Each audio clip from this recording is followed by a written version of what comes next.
प्रतापनगर एक बहुत ही समृद्ध राज्य था। वहाँ के राजा बहुत ही प्रतापी थे और प्रजा का पूरा ख्याल रखते थे। राजा ने पूरे जीवन प्रजा की मन से सेवा की थी, लेकिन अब वह बूढ़े हो चले थे, तो मन में बड़ी दुविधा थी कि उनके बाद राज्य को कौन चलाएगा। राजा साहब के 3 बेटे थे।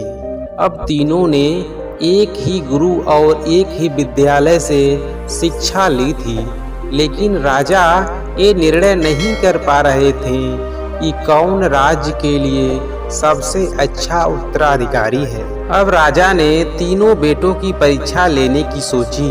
एक दिन राजा ने सुबह सुबह सभी पुत्रों को बुलाया और उन सबको एक एक बोरी गेहूं देते हुए कहा कि मैं और तुम्हारी माता तीर्थ यात्रा पर जा रहे हैं। हमें वापस आने में 1 वर्ष से भी ज्यादा लग सकता है। तुम तीनों की ये जिम्मेदारी है कि अपने हिस्से के गेहूं को संभाल के रखना, और जब मैं वापस लौटूं तो तुमको एक गेहूं की बोरी वापस लौटानी है। ऐसा कहकर राजा और रानी तीर्थ यात्रा पर चले गए। सबसे बड़े बेटे ने सोचा ये गेहूं तो पिताजी को लौटाना है, तो इसे मैं तिजोरी में बंद कर देता हूँ। जब पिताजी वापस आएंगे तो मैं उन्हें दे दूंगा। यही सोचकर उसने गेहूं की बोरी तिजोरी में रखवा दी, ताकि एक दाना भी इधर उधर ना हो। दूसरे बेटे ने सोचा कि तिजोरी में तो गेहूं सड़ जाएगा, मैं इस गेहूं को खेत में डाल देता हूँ, जिससे गेहूं की अच्छी फसल होगी और पिताजी को 1 बोरी की बजाय कई बोरी गेहूं दे सकता हूँ। अब उसने ना गेहूं के लिए अच्छा खेत देखा और ना ही अच्छी उपजाऊ जमीन देखी और ना ही खेत की घास फूस को साफ करवाया। बस ऐसे ही एक बंजर जमीन पर गेहूं डलवा दिया और कभी उनकी देखभाल करने नहीं आया। उसे लगा कि अब अपने आप फसल आ जाएगी। तीसरा बेटा ज्यादा समझदार था। उसने अपने मित्र के साथ मिलकर एक अच्छा खेत देखा जो बहुत उपजाऊ था। फिर उसकी मिट्टी बदलवाई, वहाँ घास फूस की सफाई कराई और फिर विधि अनुसार गेहूं के दाने खेत में बो दिए। पूरी लगन और मेहनत से खेत की हिफाजत की, समय पर खाद पानी सब कुछ दिया। साल भर बाद पहली फसल आई। उसने फिर से उसे बोया और फिर अन्य उपजा।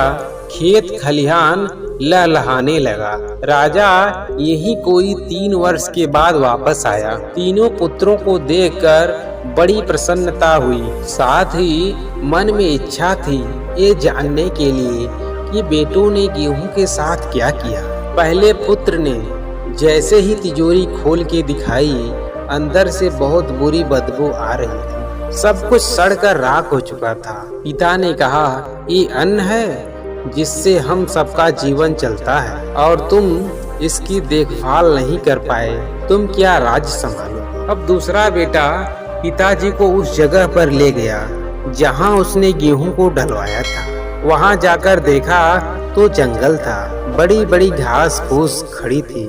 गेहूं का तो नामो निशान ही नहीं था। राजा बहुत नाराज हुआ और उसे भी राज्य का उत्तराधिकारी बनाने से मना कर दिया। अब तीसरा पुत्र पिता को अपने खेतों पर ले गया। वहां दूर से ही एक अलग खुशबू आ रही थी।